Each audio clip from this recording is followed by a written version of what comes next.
Hello friend, தீபாவளிக்கு தேங்காய் பால் முறுக்கு செய்து சாப்பிட்டு பாருங்கள். ரொம்ப சூப்பராக இருக்கும் பார்த்துக்கிடுங்க.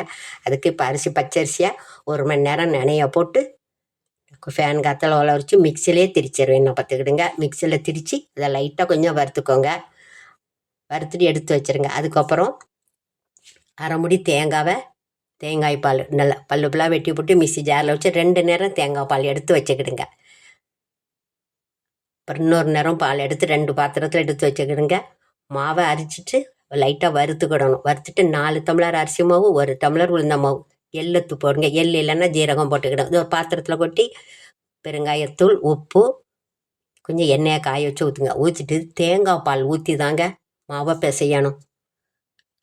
நல்லா ரொம்ப கட்டியாக இல்லாமல் கொஞ்சம் இலகுனாக்க வச்சுக்கங்க. வச்சுட்டு புனிங்களே ரொம்ப சூப்பராக இருக்குங்க.